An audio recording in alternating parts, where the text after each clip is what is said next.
Good morning again. Yep, I'm back. And you know what? I just concluded as I was in the shower getting ready for this. I'm actually not awake yet.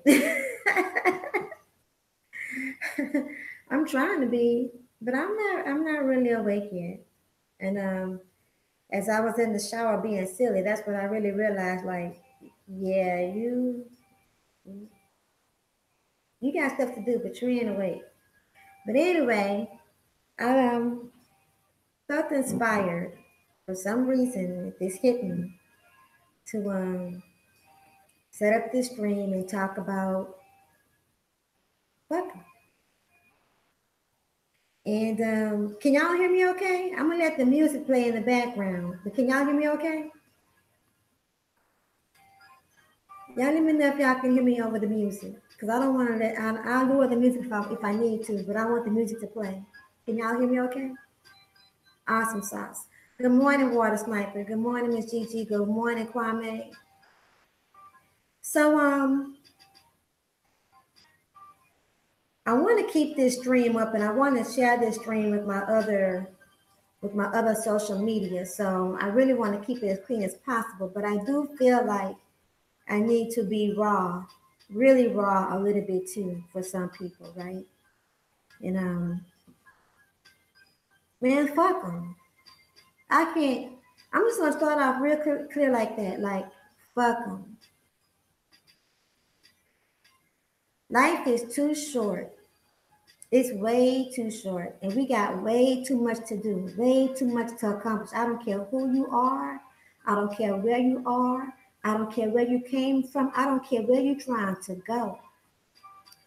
But one thing I know and I do care about is that we all have way too much to do, and we have way too much to accomplish, to worry about and concern ourselves with people that don't want to fuck with you, don't want to fuck with us. Period. Online and offline. On your job, at school,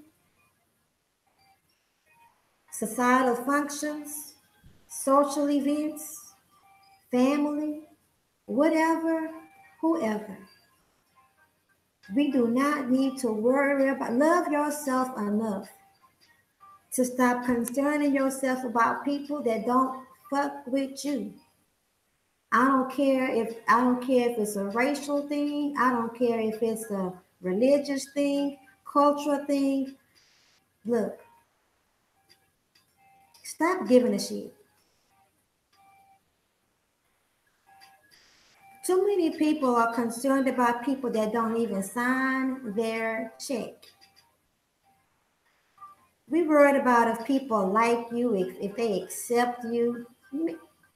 Fuck them. You know, when you spend so much time concerning yourself with people that don't want to fuck with you, you miss out on the people that really do want to fuck with you. Real talk. You missing out on blessings concerning yourself with people that ain't meant to bless you. And that's not meant for you to bless them.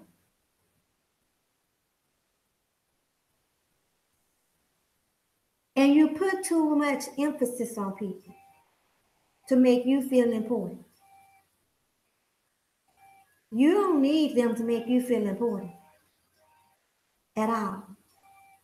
If they can't help you get to the next level, right? If you don't, here's what I'm saying, right? There are people that we all need to level our lives up. Poetic, why you not a mod? I don't know. You are mod now. Um, but there are people that we need along our journey in life to help us to get to our destinations, different destinations along the way, right?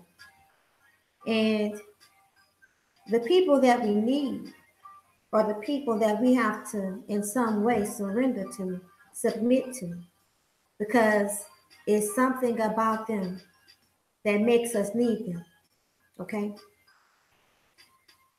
Other people are just, they're either can be of assistance, partners, supporters, motivators, or distraction and a hindrance. Now you need your motivators, right? You need your motivators because your motivators are the people that, even if they don't aspire to do what it is that you're doing, right? Or they don't even understand why you're doing what you're doing. They believe in you enough and they believe in what you aspire to do to want to see you do it, right? So they'll motivate you, right? They may motivate you with a text message. They might motivate you with some finances. They may motivate you with some support, showing up for an event, promoting. They might motivate you by sharing information with somebody else, or just say, you know what, go ahead. They might grab some pom poms. They might grab a megaphone, whatever, because they want to see you win. So we need our motivators, right? We need them. Inspiration. We need the people to inspire us, right? Because the people that inspire us are the people that, for some reason, something about them made us feel like they were worthy of us. They were worthy enough for us to do something that where they would benefit from, right? And sometimes they become our why for doing something, right? And they could be your children. They could be a grandparent, a parent. It could be a homeless man down the street. Um, it could be somebody that you see that's been abandoned or abused, and you decide, you want to do something about that, right? So they become your inspiration. And maybe you don't start an organization that's going to assist in that. Maybe you don't start a business, but maybe you decide that you're going to work harder because that's what you know to do. So maybe you feel inspired to work harder and you feel inspired to go for higher positions in your job and your career so that you can increase your income and so that you could be more of a blessing by giving. And you won't, and at the same time, you won't put yourself in a hole, right? So that becomes part of your inspiration. On the other hand, maybe you will do some volunteer work that's uncomfortable in an uncomfortable situation or in a place that other people might feel like, why would you do that? Like your cause is doesn't mean that much to them. Like they don't feel it like you feel it, right? And they may even feel like what you're volunteering for and what you're giving your time for is they might even feel like it's beneath you, right? Like maybe you too educated or maybe you're too good looking, or maybe you're too nice, for that. Maybe you're too generous. But something in you says, no, I gotta do this. I have to start this organization like this. Or I have to volunteer like this. Like I have to do it, right? So we need those people. We need those people, right, to keep inspiring. And sometimes you can see somebody along your journey in life that will inspire you, and you don't ever see them again. You don't ever see them again. And then you start looking to the left, you start looking to the right, you start looking at other people, and you start looking at people doing that, that's doing what's normal or what's popular, or their interest. Your conversation is not the same, right? And what you're inspired to do when we share with other people, it seems like you become like the oddball out, right? And so it also may seem like what you're inspired to do is not going to bring you the look or the image, the impression of success and happiness like other people, right? So You get a little caught up in that, especially if somebody take interest in you, right? They feel like you cool. You know, they met you at the social event, you vibe, you click a little bit, they like your smile, like your swag or whatever. So you click and they start inviting you to more events. But deep down inside, something inside of you is uncomfortable, right? It's uncomfortable. And it's uncomfortable because even though you are somewhat and maybe even very impressed by them, right? And you're very impressed by where they are in life, which ain't nothing wrong with being impressed by somebody else. Let me be clear about that. There is nothing wrong about being impressed with somebody, right? We should be able to be willing and able to celebrate and recognize success and happiness on other people, right? But you get so impressed by that you get off track just a little bit, little at a time from what you're inspired to do. But that inspiration won't let you just sit still and they won't let you just be quiet.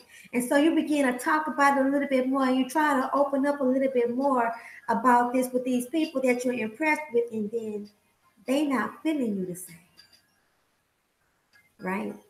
Because this becomes that thing that you want to talk about more than anything, because it gets so embedded in you that it begins to bubble up inside of you, and it'll, because you're supposed to do that thing. It's what your inspiration is trying to tell you. It's trying to tell you, it is trying to tell you that you're supposed to do this. And if you get distracted too long, if you step aside too long, if you hang around too long on the third floor, the people that's waiting for you on the fifth floor not gonna get to the 10th floor, because they're waiting on you. They're waiting on you to leave the third floor to get up to the fifth floor so that you can ride with them to the 10th floor. Because it's something about you. It ain't them. It's something about you that is supposed to get this elevator to the 10th floor. So you leaving them hung up. Then it's somebody down in the basement, right? Somebody down in the basement. Is somebody down in the basement waiting for you to get up to the 10th floor to accomplish that mission, and for you to either come back down to the basement and or for you to send somebody down there to get them? Because once things have gotten started, now it's their time to come in and do their part. But you're stuck. You're stuck on the third floor because you're impressed by somebody or some people that they don't give a fuck about you. They don't want to fuck with you. And either it's because who you think they are, who you think they fucking with, or maybe or just because of the connection that you thought y'all had, right? And it seemed like it'll be so good, right? It just seemed like the thing to do, but it's not the thing to do. It's not. There is somebody else that is supposed to make that same impression upon you, and they're waiting for you, but you stuck on the third floor.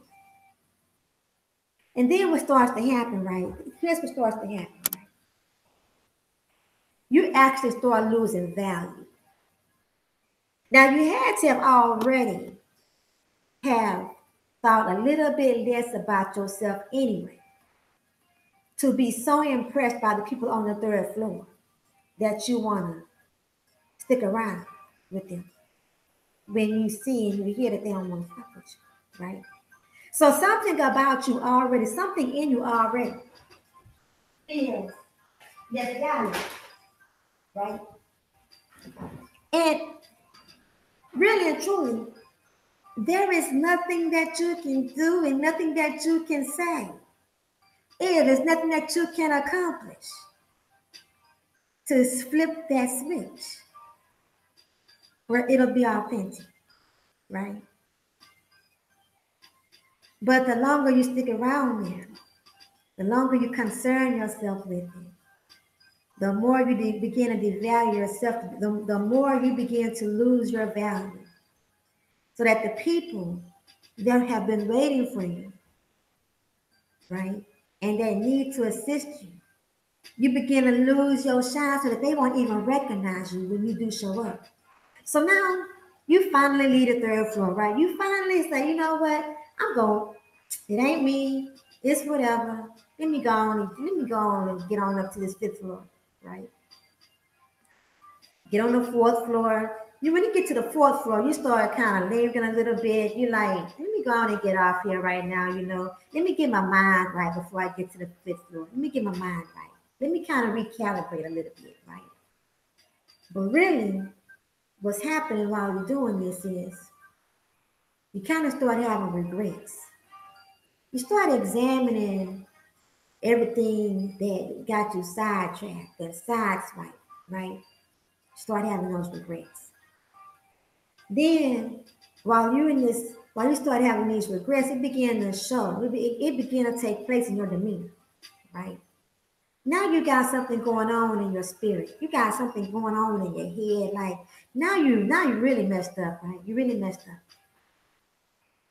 And the reason why you messed up because now you're trying to, inside of you that you don't have that same shine, Now you kind of feel like you don't even belong on the fifth floor. Cause you're not as shiny as what you were, right?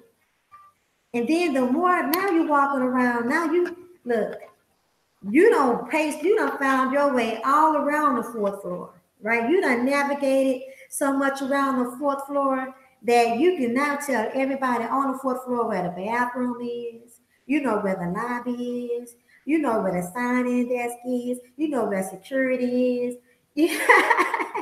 And you know all of this because you've been pacing so long around the fourth floor trying to get yourself together and deal with your regrets, right? So then something said to you, you know what? I ain't even ready to get to the fifth floor. I ain't even ready. I'm gonna go, you know what? I'm gonna go on and check out. Let me go ahead and leave, right? Let me go ahead and leave. I'll come back later. I'm gonna go get myself together and I'll come back later. But now what's happened is you've done that, but the people were still waiting for you on the fifth floor. They still waiting for you. And then the people that's down in the basement that was waiting for you to come back down and get them or for you to send somebody back down for them so that they could be a part of what's happening on the 10th floor, right? They like, where you going? You passing them up, going to your car so that you can regroup and get it together. You passing them up. And they like, where you going? What are you doing? Hey, what's up? They're trying to get your attention, but see, you don't even recognize them. Because you didn't even know that they were there waiting for you. They recognize you, but you don't recognize them. Right? So now you get in your car. You done gave them the side eye. They done tried to weigh you down. Look, even though you didn't still have that same kind of shine, because they recognized you and they knew, they knew what purpose they served. They was focused, right? So even though they still recognized you, even though you wasn't, still you didn't have that same shine and that same flow and that same glow, right? They trying to wave you down. They trying to stop you from leaving, but you done started the car. You done started the car.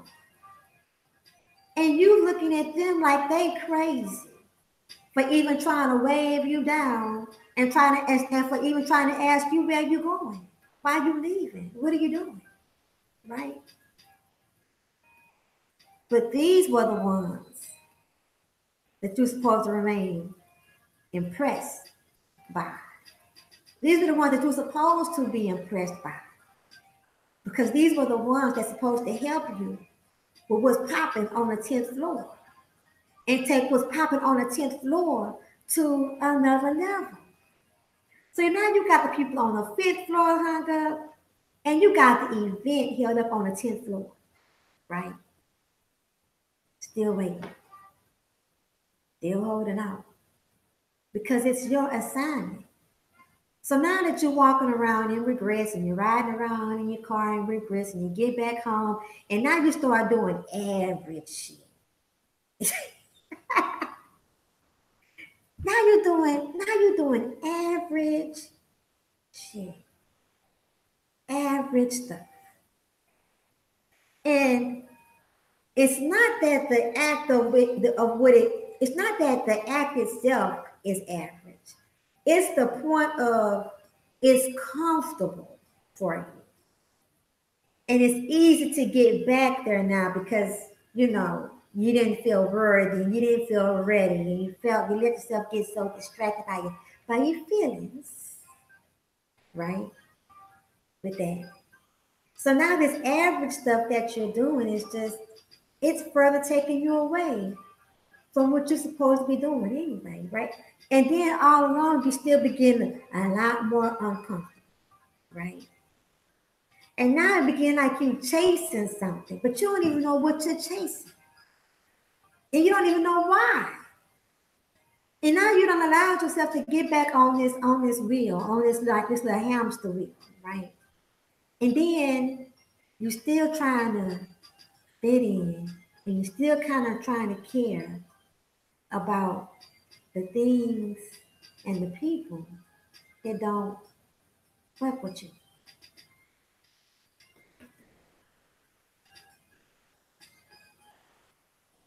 I want to encourage you right now to get back in your car, get back to that event, get back to that building. Go thank those people that was trying to weigh you down. Find out what it is about them that is supposed to inspire you and that you're supposed to be impressed by, so that y'all can get the event popping. And so that you can go to the next level and help those other people that's supposed to go to the next level. And help those people that you initially were inspired by and make that change. Be that change. Be that footprint that's supposed to let the world know that you were here. That's supposed to let the world know that you made a difference.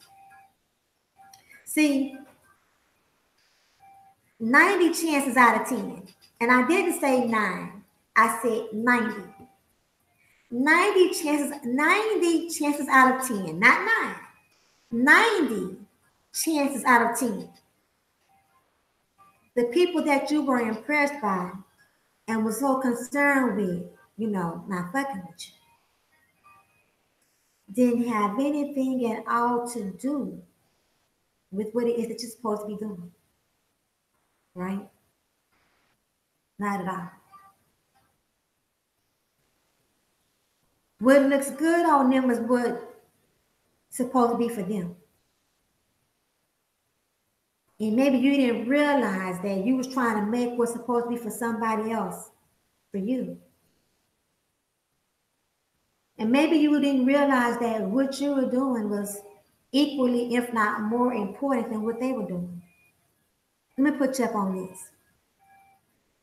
What you are doing and what you're supposed to be doing, it's not equally as important as what they're doing. And it's not less important than what they're doing. It's more important than what they're doing. And why is it more important than what they're doing? It's more important than what they're doing because it is what you are supposed to be doing. No other reason. No more, no less. So get back in your car, get back to the building, drop the weight of regret, knock that dust off your shoulders, and let's get it. So when people, they don't fuck with you, you know what you say? Fuck them, fuck them, fuck them, fuck them, fuck them, fuck them, fuck them, fuck them, fuck them, fuck them, fuck them, fuck them, forget them, forget them, forget them, forget them, forget them, forget them, forget them, forget them.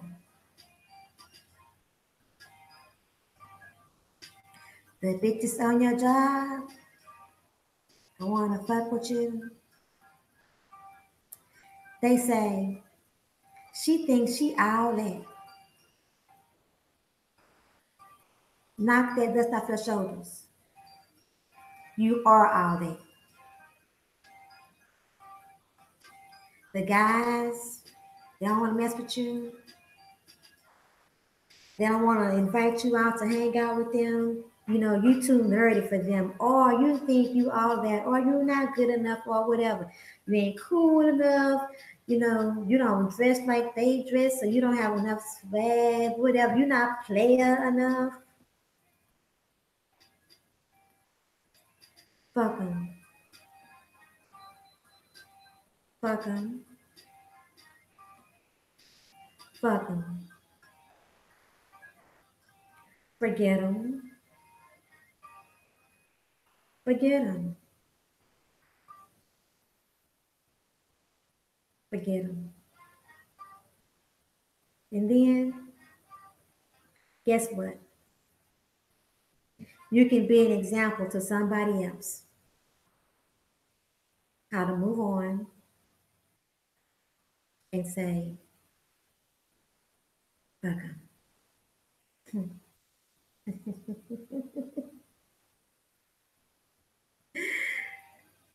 That goes also for romance, man.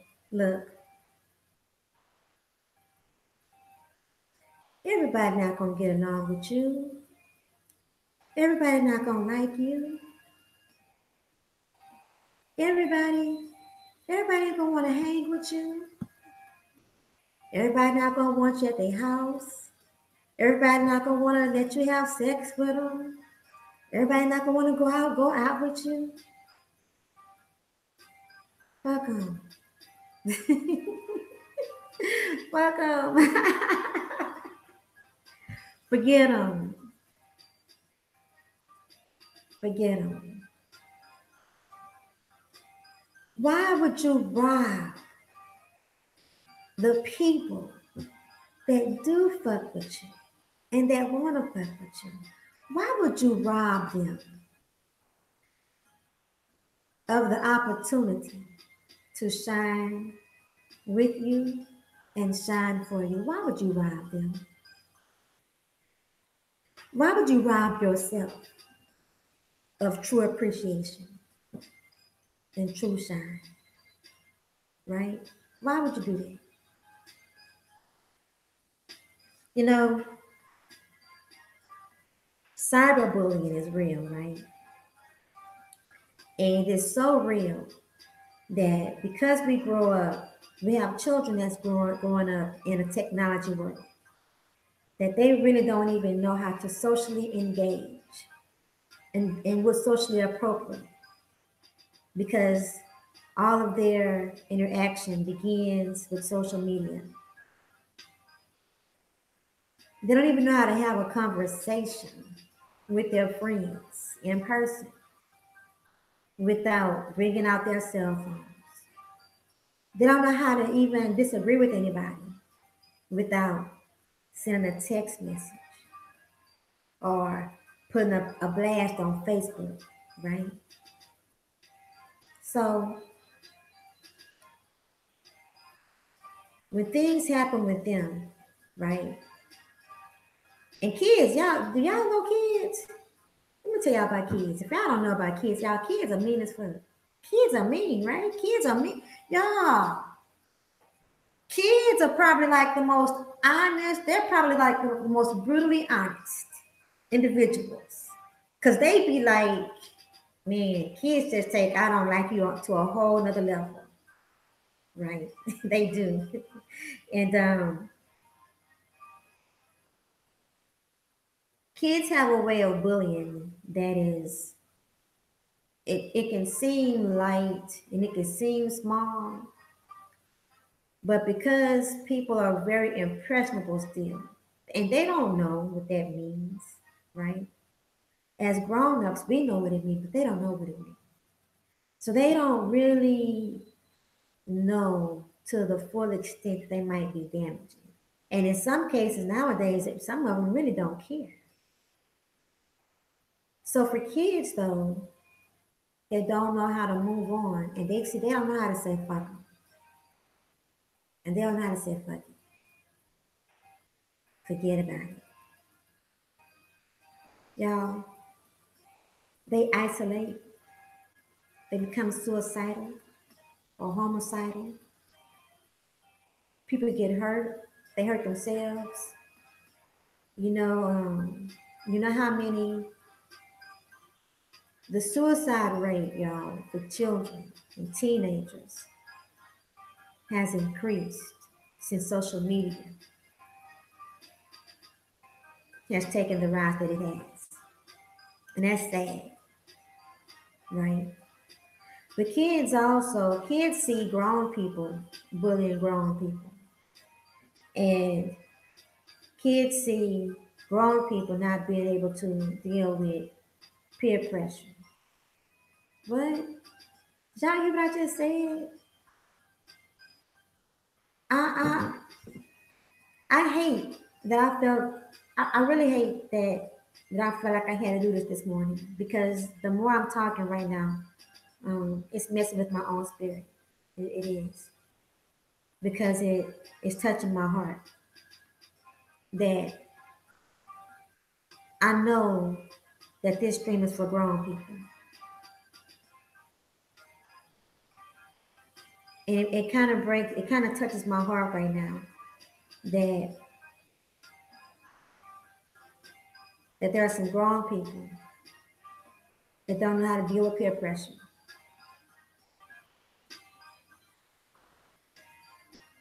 And people will make fun of you if you don't know how to deal with, if you don't know how to deal with peer pressure. Even though you're grown and stuff, people will make fun of you, right? If they, they find it out about you. Some people will even try to go hard on you, right? Add to the damages that's already been done.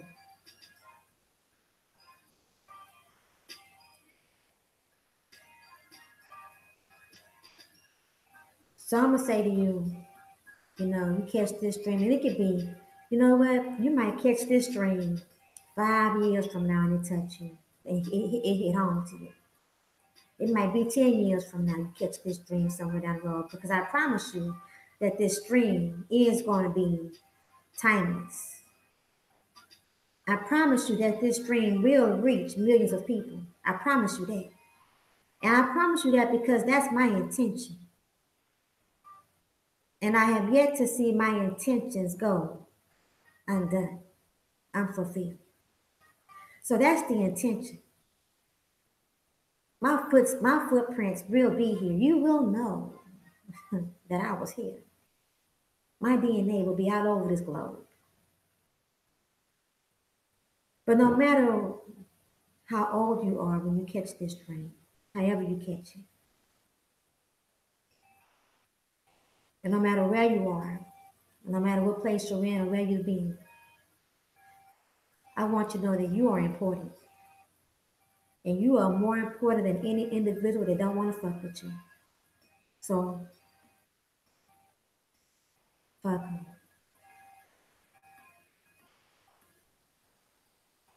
Fuck 'em. Fuck 'em. Fuck 'em. You are more important than anyone who doesn't fuck with you. You are more important than anyone who doesn't fuck with you. You are more important than anyone who doesn't fuck with you.